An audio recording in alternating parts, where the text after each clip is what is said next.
Le 12 juillet 1998, la France entière vibrait au rythme du football. Des millions de personnes étaient rivées devant leur écran, les yeux brillants d'espoir, le cœur battant à l'unisson, tandis que les Bleus s'apprêtaient à affronter le Brésil en finale de la Coupe du Monde au Stade de France. Parmi les 80 000 spectateurs chanceux qui avaient réussi à obtenir un billet pour ce moment historique, se trouvait une famille venue de Lyon, les Dumas. Accompagnés de leur fils unique, Léo, âgé de 10 ans, ils avaient de fait le déplacement pour ce qui devait être le plus beau jour de leur vie. Léo, passionné de football depuis qu'il savait marcher, portait fièrement un maillot des Bleus floqué Zidane 10 et tenait un petit drapeau tricolore à la main. Pourtant, à la fin du match, alors que la foule exultait dans une euphorie nationale, les parents de Léo ont perdu sa trace. En quelques minutes, le rêve s'est transformé en cauchemar. L'enfant avait disparu. Et toi, depuis quel pays et quelle ville suis-tu cette histoire bouleversante? Dis-le-nous dans les commentaires, on veut savoir d'où tu regardes. Les recherches se sont immédiatement intensifiées. Des agents de sécurité, des bénévoles, des membres du personnel du stade et des policiers se sont mis à fouiller les travées, les couloirs et les alentours du Stade de France. Aucun indice. Pas un cri, pas une chaussure perdue, pas un témoin direct. Les haut-parleurs diffusaient des messages appelant à retrouver un garçon aux yeux clairs, portant un maillot bleu, pendant que la marée humaine se dispersait dans les rues de Saint-Denis, emportant avec elle l'euphorie du sacre et la douleur d'un mystère naissant. Très vite, les médias se sont emparés de l'affaire. Un enfant disparaît pendant la finale, titrèrent les journaux dès le lendemain.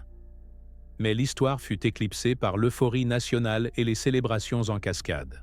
La famille Dumas, quant à elle, refusait d'abandonner.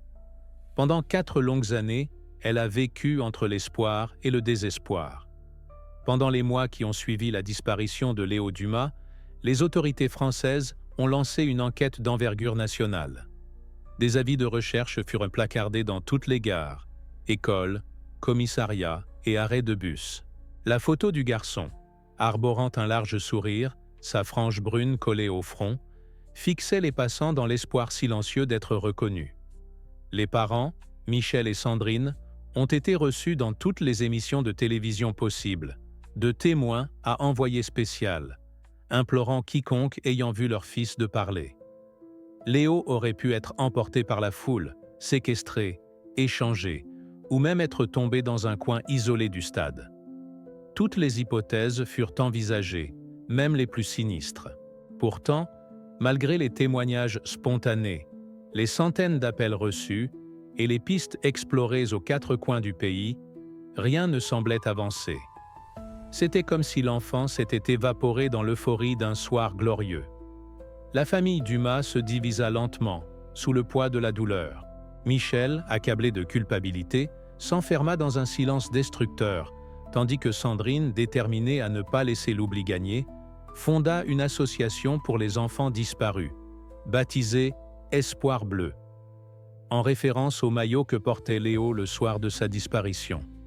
Elle organisait des marches, des veillées, des campagnes sur les réseaux sociaux naissants. Mais les années passaient, et l'enthousiasme public s'estompait. Peu à peu, les gens cessaient de croire qu'il y avait encore une chance, sauf elle.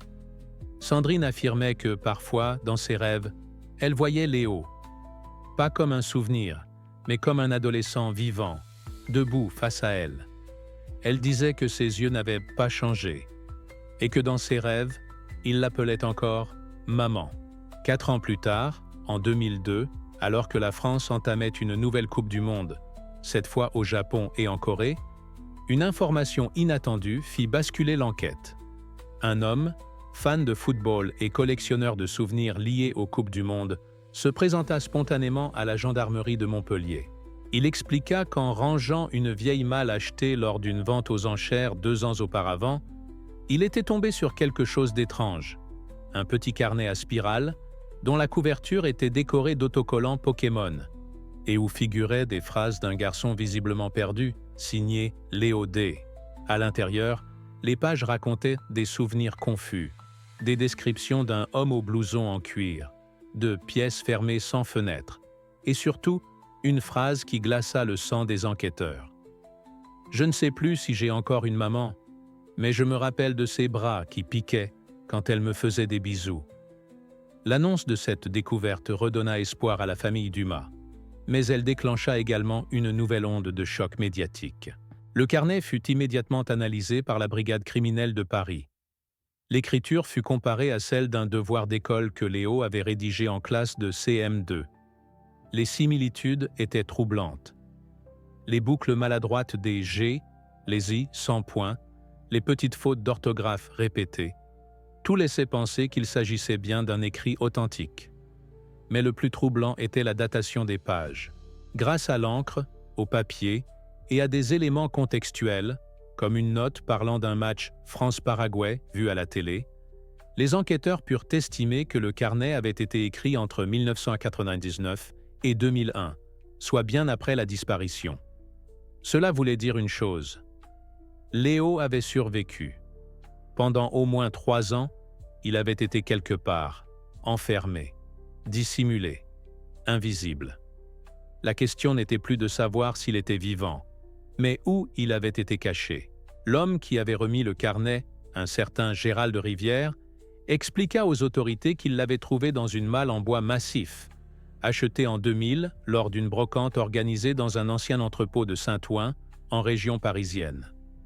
La malle contenait divers objets, des vêtements usés, des coupures de journaux, une vieille radio, et au fond, soigneusement enveloppé dans un tissu, le petit carnet. Ce détail troubla les enquêteurs. Qui aurait pris la peine de cacher un objet aussi personnel dans une malle vendue au hasard? Était-ce une erreur? Un message discret? Ou bien une preuve laissée volontairement par quelqu'un qui, rongé par la culpabilité, voulait que la vérité éclate enfin? Gérald, troublé, jura qu'il n'avait jamais ouvert la malle avant cette année-là. Mais ce témoignage relança toute l'enquête. Les enquêteurs se penchèrent alors sur les ventes organisées dans la région à la fin des années 90. Ils retrouvèrent la trace de l'ancien propriétaire de la malle, un certain Didier Lemaire, un ancien agent de sécurité licencié en 1999 pour comportement agressif envers des supporters lors d'un match à Saint-Denis. Rapidement, les recoupements commencèrent à apparaître. Didier Lemaire avait été engagé comme agent temporaire au Stade de France lors de la finale de 1988. Son registre de mission confirmait sa présence sur les lieux, non loin de la tribune Est, celle où la famille Dumas était assise. Pire encore, les archives révélèrent qu'il avait été interrogé brièvement au moment de la disparition de Léo, mais qu'il avait été écarté faute de preuves. À l'époque, il avait déclaré n'avoir rien vu, rien entendu. Mais aujourd'hui, il devenait la pièce centrale d'un puzzle resté trop longtemps incomplet. Lorsque le nom de Didier Lemaire refit surface, la tension monta d'un cran. Les autorités rouvrirent le dossier, cette fois avec une toute nouvelle équipe, spécialisée dans les affaires non résolues. En parallèle, les médias s'emparèrent à nouveau de l'affaire. Les Dumas furent invités à témoigner sur les plateaux télé, non plus dans l'espoir incertain, mais avec un fil tangible à tirer. Pendant ce temps, Didier Lemaire, aujourd'hui âgé de 52 ans, menait une vie discrète dans un petit village près de Chartres. Il vivait seul dans une vieille maison, à l'écart, travaillant à mi-temps dans une station-service.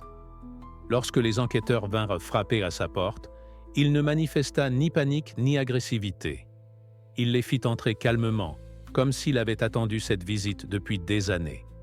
Lorsqu'on lui présenta une photocopie du carnet de Léo, ses mains tremblèrent. Il reconnut l'objet du regard, mais garda d'abord le silence. Pendant des heures, il fut interrogé. Lemaire commença par nier toute implication, affirmant n'avoir jamais vu ce carnet auparavant. Mais son récit comportait des failles. Il affirmait n'avoir jamais travaillé en 1998 au Stade de France, oubliant que son nom figurait clairement sur les feuilles de présence. Lorsque les enquêteurs lui montrèrent les preuves de son engagement temporaire, il baissa les yeux. Ce fut l'élément déclencheur. Lentement, sa façade s'effrita. Il admit alors avoir aidé un ami à garder un enfant pendant quelque temps. Pressé de questions, il décrivit un homme dont il prétendait ignorer le nom, qui lui aurait confié un garçon effrayé pendant quelques semaines. avec la promesse d'un paiement en liquide. Le maire affirma que l'enfant ne parlait pas, pleurait la nuit, et que lui-même avait fini par s'en débarrasser en le laissant devant une église un soir d'hiver, à l'autre bout de la ville. Mais cette version ne tenait pas. Aucune église n'avait signalé la présence d'un enfant abandonné à cette période. De plus, les enquêteurs retrouvèrent dans la cave de Lemaire plusieurs objets qui ne laissaient aucun doute. Un drapeau tricolore roulé, un sifflet de stade, et surtout, une photo partiellement brûlée, représentant un enfant aux yeux clairs, debout dans les tribunes. En analysant la photo, les experts en images confirmèrent qu'elle avait été prise lors de la finale de 1998. Le garçon portait le même maillot que Léo, et la position des sièges correspondait exactement à la zone où la famille Dumas était installée ce soir-là. La découverte glaça les enquêteurs. Non seulement le maire avait menti, mais il avait conservé, intentionnellement ou non, des preuves matérielles du moment exact où Léo avait été vu pour la dernière fois. Face à l'évidence croissante, les enquêteurs décidèrent de fouiller intégralement la propriété de Didier Lemaire. La maison, bien qu'extérieurement banale, révélait une atmosphère étrange dès les premières pièces explorées. Dans une chambre fermée à clé au sous-sol, ils découvrirent un décor figé dans le temps. Un lit pour enfants trop petit pour un adulte, des murs tapissés de posters de joueurs de football, et un coin aménagé avec des jouets usés et des livres pour enfants datant de la fin des années 90. La pièce était propre, presque aseptisée, mais dégageait une sensation de malaise palpable. Tout portait à croire que quelqu'un avait vécu là pendant un temps considérable. Une enquête médico-légale fut immédiatement menée.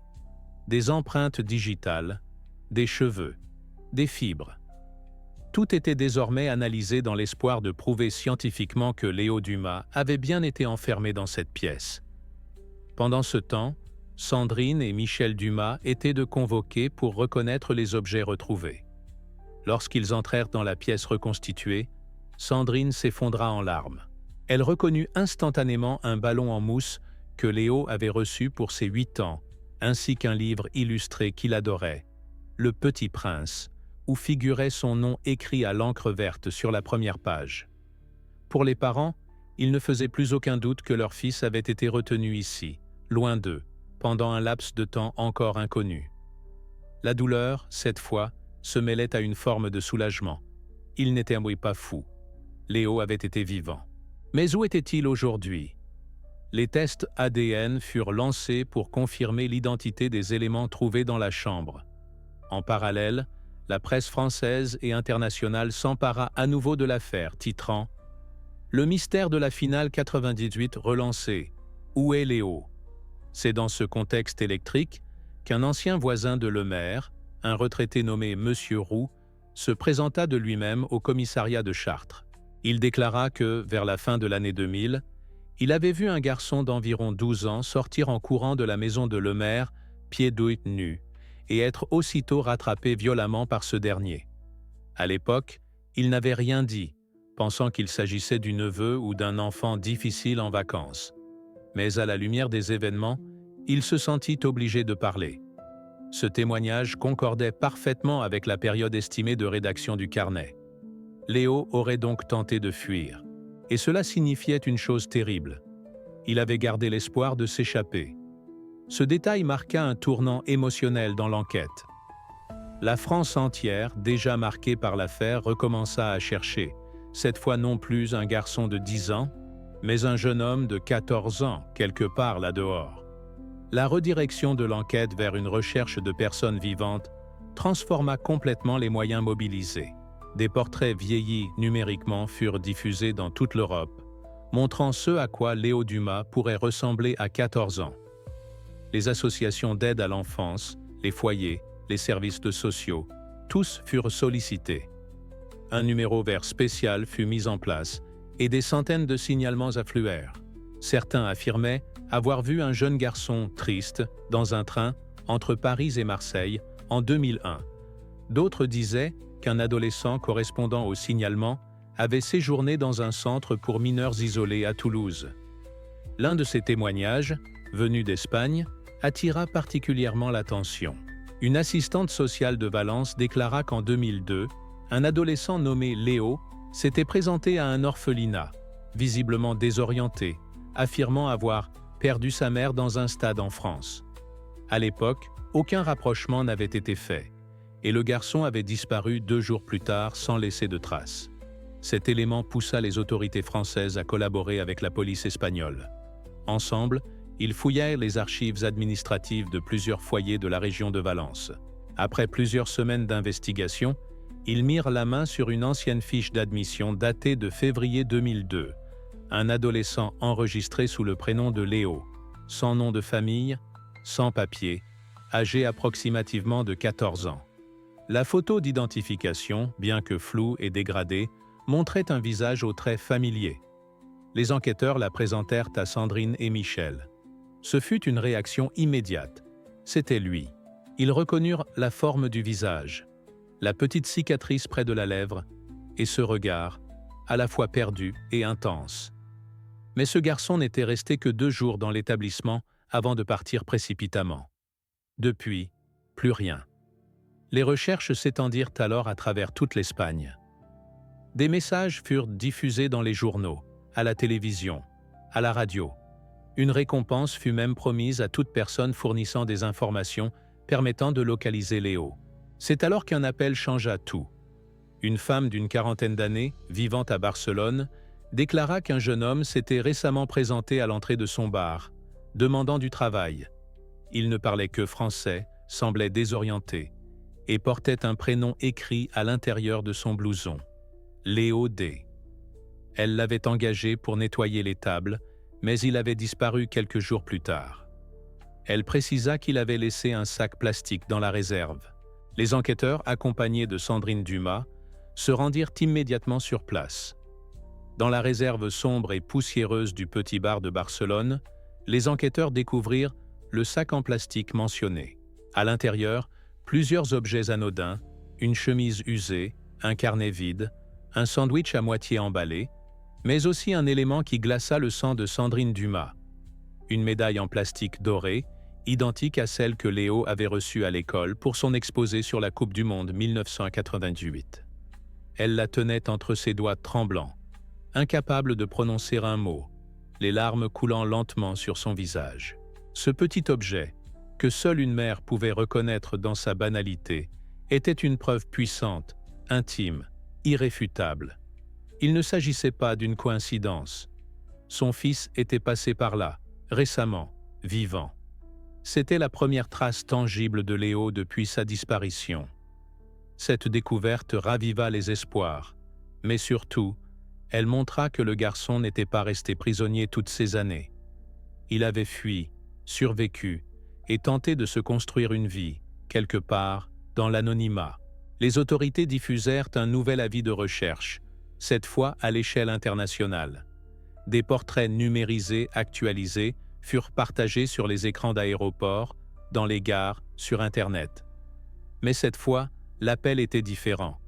On ne cherchait plus un enfant disparu, mais un jeune adulte blessé. Le message s'adressait à lui directement, avec les mots simples d'une mère. « Léo, si tu vois ce message, sache que je t'attends, chaque jour. Tu n'as rien à craindre. Tu es libre de revenir. Je t'aime. Maman. » Ce message, diffusé en boucle sur les réseaux espagnols et français, toucha des milliers de personnes. Les commentaires affluaient, les soutiens aussi. La France tout entière retenait son souffle, comme si une page de son histoire non résolue était sur le point d'être tournée. Quelques jours plus tard, un événement inattendu survint. Un jeune homme entra dans un commissariat de Perpignan, à la frontière franco-espagnole. Il avait les cheveux longs, les traits tirés, des cernes profonds sous les yeux. Il semblait hésitant, nerveux. Il prononça ces mots. « Je m'appelle Léo Dumas. Je crois qu'on me cherche. » Les agents restèrent figés quelques secondes, puis l'un d'eux s'approcha doucement, lui demanda de s'asseoir. Ils l'observèrent avec attention. Les ressemblances avec les photos vieillies étaient saisissantes. Une vérification rapide de ses empreintes, déjà enregistrées dans les bases françaises en 1998, confirma son identité. C'était bien lui. 22 ans après avoir disparu dans une marée humaine en liesse, le petit garçon du Stade de France était de retour. Lorsque Sandrine et Michel Dumas furent contactés pour la confirmation officielle, leur monde sembla basculer. En quelques heures, ils prirent la route de Perpignan, traversant la moitié de la France, le cœur battant, la gorge nouée. À leur arrivée au commissariat, on leur demanda de patienter dans une petite salle, simple, aux murs blancs. Quelques instants plus tard, la porte s'ouvrit doucement. Léo entra, tête baissée, les mains jointes devant lui. Il avait grandi, bien sûr, mais son visage n'avait pas changé. Les traits d'enfance étaient là, dissimulés sous les années, la fatigue, les blessures invisibles. Un silence immense s'installa, comme suspendu dans le temps. Puis, Sandrine s'effondra dans ses bras, le tenant contre elle avec une force mêlée d'amour et de désespoir, retenue trop longtemps. Michel, d'abord figé, s'approcha lentement, les larmes aux yeux. La famille était enfin réunie, brisée, certes, mais réunie. Léo raconta alors, doucement, ce qu'il pouvait. Il n'avait pas tout compris à ce qui s'était passé ce soir-là en 1998. Il se souvenait d'un homme en uniforme qui l'avait attiré avec un prétexte quelconque. Un ballon perdu, une sortie rapide. Ensuite, un long tunnel, un trajet en voiture, puis le noir. Il se souvenait de la pièce, des cris la nuit, des jours qui se succédaient sans repère. Il n'avait jamais vu de télévision, jamais lu de journaux. Le maire lui disait que ses parents l'avaient laissé là, qu'ils ne voulaient plus de lui. Pendant 2 ans, il avait cru à ce mensonge. Puis un jour, il avait trouvé le courage de fuir, profitant d'un moment d'inattention. Il avait erré, dormi dehors, volé pour manger. Il avait changé de nom, évité les adultes, les institutions, jusqu'à ce qu'il tombe sur une vieille affiche de recherche oubliée dans une gare. Il avait reconnu son propre visage, juvénile, figé dans le temps. À partir de là, l'idée avait germé, retrouver sa famille. Cela lui avait pris des années. Son retour bouleversa la France. L'histoire du petit Léo, l'enfant disparu de la finale de 1998, était désormais connue dans chaque foyer. Les médias suivirent de près les retrouvailles, mais avec une retenue nouvelle, respectueuse. Léo fut hospitalisé pour des examens complets, physiques et psychologiques. Il souffrait de troubles du stress post-traumatique, de troubles alimentaires, mais il était vivant. Et surtout, il était libre. L'État français mit en place un accompagnement spécialisé pour l'aider à se reconstruire. La justice, quant à elle, relança des procédures contre Didier Lemaire, cette fois pour enlèvement de mineurs, séquestration et violence psychologique. Le procès s'annonçait long, mais Léo n'aurait pas à témoigner. Son carnet retrouvé, les objets personnels, les aveux indirects suffisaient à le faire condamner. Dans les mois qui suivirent, Léo entama un parcours de reconstruction aussi difficile que courageux. Entouré d'une équipe de thérapeutes spécialisés, il s'efforça de recoller les morceaux de sa mémoire, d'apprivoiser les silences, de comprendre l'homme qu'il était devenu à travers les fragments de l'enfant qu'il avait été. Ses nuits étaient hantées de rêves flous, d'échos de cris et de couloirs sans fin. Mais peu à peu, grâce à la stabilité retrouvée de ses parents, aux repas partagés en silence d'abord, puis en éclats de rire timides, il retrouva une forme d'ancrage. Sandrine, qui n'avait jamais changé de maison depuis sa disparition, avait gardé intacte sa chambre d'enfant. Lorsqu'il franchit le seuil de cette pièce, ses yeux s'embuèrent. Les murs bleus, les livres de foot, le lit à barreaux métalliques. Tout était là, figé dans un temps qu'il avait perdu. Il n'eut pas besoin de mots, seulement de s'asseoir, de respirer et de sentir que, malgré tout, une partie de lui était toujours chez lui. Ce retour miraculeux transforma aussi la communauté autour de lui. Les voisins, les enseignants, les anciens camarades d'école, tous furent marqués par cette histoire qui avait déchiré le quartier en 1998. Une cérémonie fut organisée à l'école primaire où Léo avait étudié. On y planta un arbre en son honneur, symbole de résilience, de renaissance. Les enfants d'aujourd'hui, nés bien après sa disparition, écoutèrent son histoire avec des yeux ronds, comme un conte moderne qui finissait bien. Léo, invité à dire quelques mots, resta silencieux un moment. Puis il murmura simplement « Je suis là, et je vous remercie ». Ces mots simples provoquèrent une vague d'émotion dans la cour de l'école. Aucun discours n'aurait pu mieux résumer le miracle de sa survie. Pendant ce temps, le procès de Didier Lemaire s'ouvrit à huis clos. Face au juge, il resta mutique. Aucun mot d'excuse, aucun remords apparent.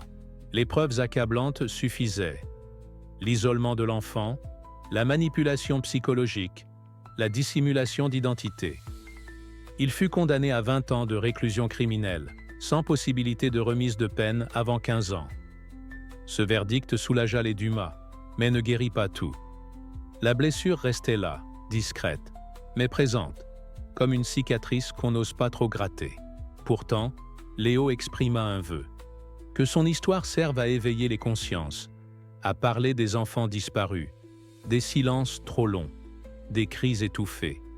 Il commença à collaborer avec des associations de protection de l'enfance, prenant la parole parfois dans des conférences, parfois dans des cercles plus restreints, toujours avec pudeur. Aujourd'hui, Léo Dumas a 35 ans. Il vit à Lyon, non loin de la maison de son enfance, dans un petit appartement qu'il a lui-même décoré avec sobriété. Chaque matin, il passe devant le Stade de France en allant travailler, non pas littéralement, mais symboliquement.